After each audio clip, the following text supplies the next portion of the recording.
युवा साथी, मैं सभी को वंदन करता हूँ, अभिनंदन करता हूँ। मैं अपनी बात की शुरुआत करने से पहले बाबूजी के चरणों में श्रद्धा सुमन अर्पित करते हुए मैं ये कहना चाहूँगा कि मैं ये मानता हूँ और मुझे लगता है कि यहाँ पे जितने भी लोग मौजूद हैं सब कहीं ना कहीं मेरे बात से ये सहमत होंगे कि बाबूजी वो महापुरुष थे जिनके ऊपर एक कवि एक महाकाव्य लिख सकता था और एक इतिहासकार जो है एक ऐतिहासिक ग्रंथ की रचना कर सकता था। बाबूजी वो महापुरुष थे, वो दीपक थे जो हमेशा जलते रहते थे और दूसरों को रोशनी देने का काम करते थे। उनके जीवन पर, उनके संघर्षों पर, उनके जीवन काल पे चर्चा कहाँ से शुरू करी जाए ये एक बहुत मुश्किल निर्णय होता है।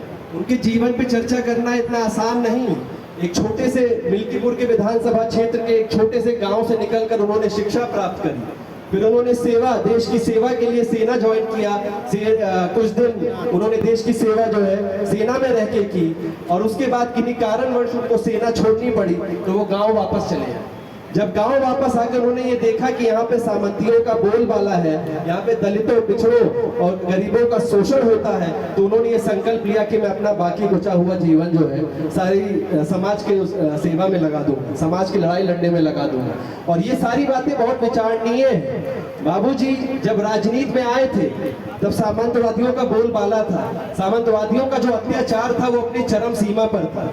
और जो हमारे गरीब थे, जो हमारे दलित थे, जो हमारे पीड़ित थे, जो हमारे शोषित थे, इनके पास सिर्फ दो ही रास्ते होते थे, या तो किसी पत्थर की मूर्ति के सामने बैठकर दिन भर रोते रहे और उसको अपना दुखड़ा सुनाते रहे, और या तो जो असामंती इन पे अत्याचार करता था उसके सामने हाथ पैर जोड़ के दिन भर गिड़गिड़ाते रहे। इन दो बातों के अलावा हमारे गरीबों के पास कोई चारा नहीं था। ऐसे में इन गरीबों के, इन मजलूमों के रहनुमा बनकर बाबूजी राजनीति में आए थे और हमारे आजाद देश में हमको दोबारा आजादी दिलाने का काम उन्होंने किया था। मैं आपसे कहना चाहता हूँ कि मैं बाबूजी के साथ ज्यादा समय तो नहीं बिता पाया, उस बीच में पढ़ाई लिखाई में व्यस्त रहता था। और बाबूजी की जाओ भी अगर उनके पास तो आप जानते हैं वो किस तरीके से थे। वो डांट देते थे कि यहाँ पे क्या टाइम खराब कर रहे हो, जाओ कि पढ़ाई लिखाई करो, कुछ बनो पहले, उसके बाद यहाँ पे समाज में आना, तब कुछ काम करना। तो ये विचारधारा थी उनकी।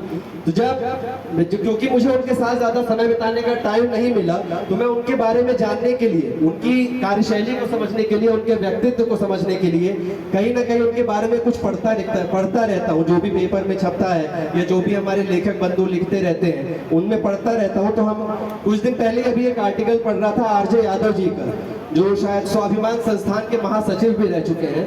तो उन्होंने बताया कि 2-3 घटनाएं ऐसी थी जिन्होंने बाबूजी का जीवन काल हमेशा के लिए बदल के रख दिया।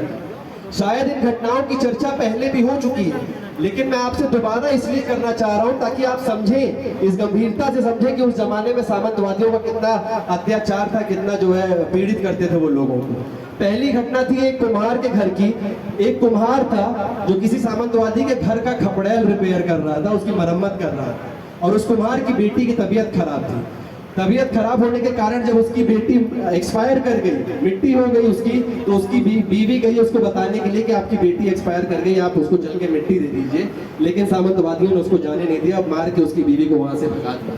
और जब उसने भी जाने की कोशिश करी, वो रोता रहा, गिड़गिड़ाता रहा कि साहब मुझे जाने दो, मिट्टी दे के मैं वापस आके जो है आपका खपड़ैल ठीक कर दूंगा। लेकिन उन्होंने जाने नहीं दिया। उन्होंने बोला कि जो है आपको ठीक करके ही जाना है। और जब कोशिश की तो उसके हाथ पैर तोड़ दिए, उसको मारा। जब उसकी खबर बाबूजी को मिली तो बाबूजी अपने साथियों के साथ, अपने कार्यकर्ताओं के साथ वहां पे गए, और लोगों में इतना आक्रोश था कि लोगों ने उन्हीं सामंतवादियों के सामने हंसिया गड़ासा से उनके बच्चों को काट डाला, जिसके कारण बाबूजी को जेल भी जाना पड़ा। लेकिन बाबूजी ने घुटने नहीं टेके और अपने इंसाफ की लड़ाई लड़ते रहे। उस कुम्हार को उसका हक दिलाने का काम किया, अपनी लड़ाई लड़ने का काम किया। इसी क्रम में एक घटना हुई थी हमारे पालपुर की है, चमरूपुर की है, जिसमें आप हमारे जितने भी बुजुर्ग साथी यहाँ बैठे हैं आप सभी जानते होंगे इन घटनाओं को, जहाँ पे दलित लोगों ने, जो मजदूर थे, जब उन्होंने ये कहा कि 25 पैसे से हमारी मजदूरी बढ़ाकर 50 पैसे कर दी जाए, तो ये सामंतवादियों को मंजूर नहीं था। उन्होंने रात में सभा बैठाई, एकत्रित हुए और उसके बाद जो वहां का गांव था उसको जलाने का काम किया, और जिंदा जो बचे हुए लोग थे उनको कत्लेआम करने का काम किया। आप ये बताइए मुझे। आप ये समझिए कि आज 25 पैसे की कोई वैल्यू नहीं है, लेकिन उस समय आप समझिए 25 पैसे के लिए लोगों का कत्लेआम कर दिया गया, उनके घर जला दिए गए। और इस घटना की जानकारी जब बाबूजी को मिली तो उन्होंने प्रशासन से लड़ाई लड़कर, क्योंकि प्रशासन भी उनका साथ दे रहा था, उन सामंतवादियों का ही साथ दे रहा था, उनको बचाने की कोशिश कर रहा था, तो बाबूजी ने प्रशासन पे दबाव बनाकर उनसे लड़ाई लड़कर उनको जो है इंसाफ दिलाने का काम किया और सारे सामंतवादियों को जेल भेजने का काम किया।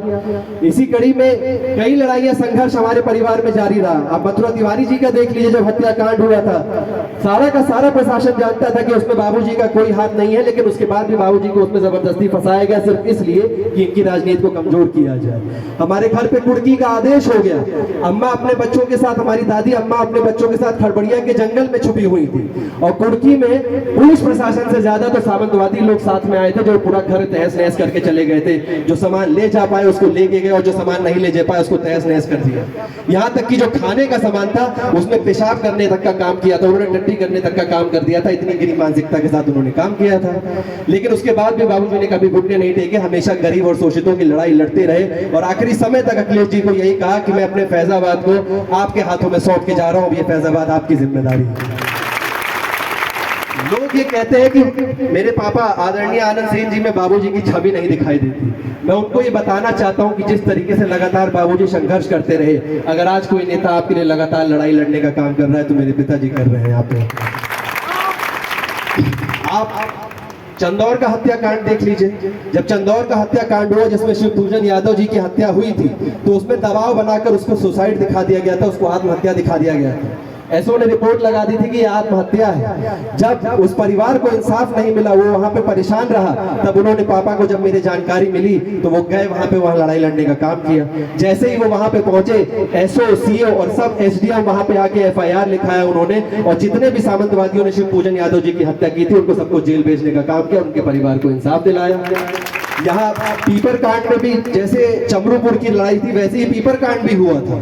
वहां पे भी यही हुआ था कि सामंतियों ने दलित बस्ती को घेर लिया था और वहां पे उनको मारपीट किया था।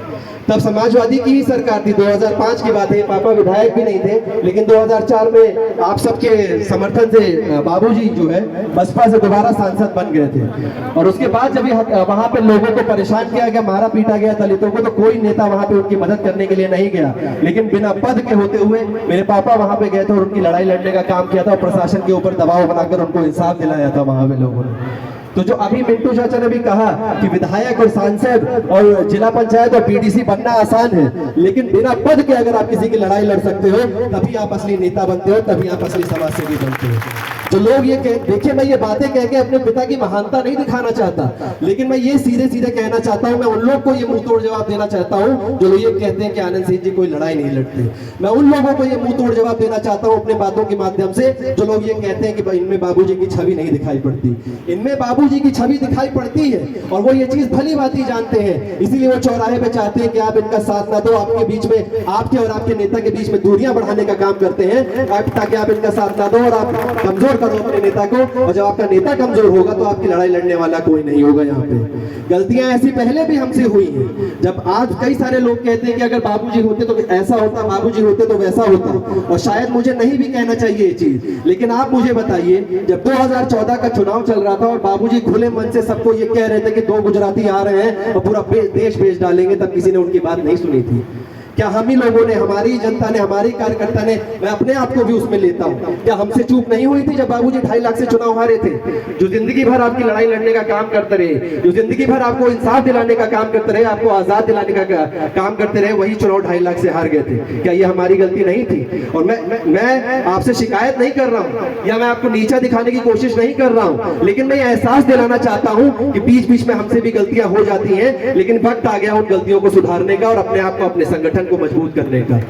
अभी पिछली मीटिंग में किसी ने कहा कि ये कृष्ण जी हैं, कई सारे लोगों को जो है 100 गुना माफ कर देते हैं, और ये बात सही है। कृष्ण जी तो सिर्फ एक आदमी का 100 गुना माफ किया थे, लेकिन मेरे पिताजी जितने भी आदमी हैं, कोई भी हो, किसी का, हर किसी का 100 गुना माफ करने का काम करते हैं। लेकिन इस कृष्ण के पास भी एक अर्जुन है, और जिस दिन मेरे पिताजी ने, जिस दिन मेरे कृष्ण ने यहाँ फैजाबाद की धरती पे युद्ध का शंख बजा दिया, उस दिन ये अर्जुन अपने पिता के मार्गदर्शन से और अपनी जनता के समर्थन से यहाँ फैजाबाद की राजनीति में भूचाल लाने का काम करेगा, चुप नहीं बैठेगा यहाँ पे।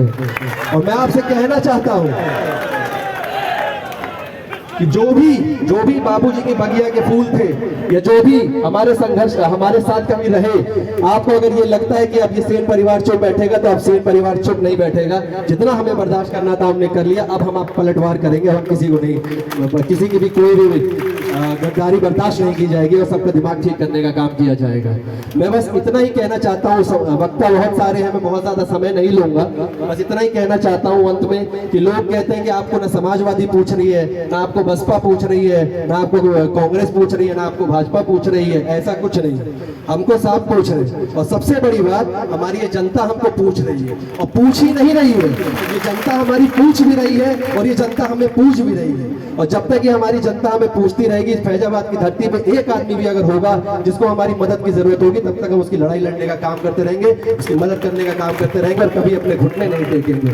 और आखिरी तक, अंतिम सांस तक, जैसे बाबूजी ने यही कहा कि फैजाबाद को मैं आपकी उसमें निगरानी में छोड़ता जा रहा हूं, मैं आपसे वादा करता हूं कि जब तक रहूंगा आपकी लड़ाई लड़ने का काम करूंगा, सिर्फ आपके लिए फैजाबाद में रहूंगा। और जब आप कहोगे कि भैया अब हमें जरूरत नहीं है, हमें पूरी तरीके से आजादी मिल चुकी है, उस दिन छोड़ना होगा तो फैजाबाद छोड़ूंगा, वरना किसी के कहे, किसी के माई के लाल में दम नहीं कि मुझसे मेरी राजनीति और फैजाबाद छुड़वा दे। ये शब्दों के साथ मैं अपनी बात को खत्म करता हूं। जय समाजवाद, जय भीम, बाबूजी अमर। बहुत बहुत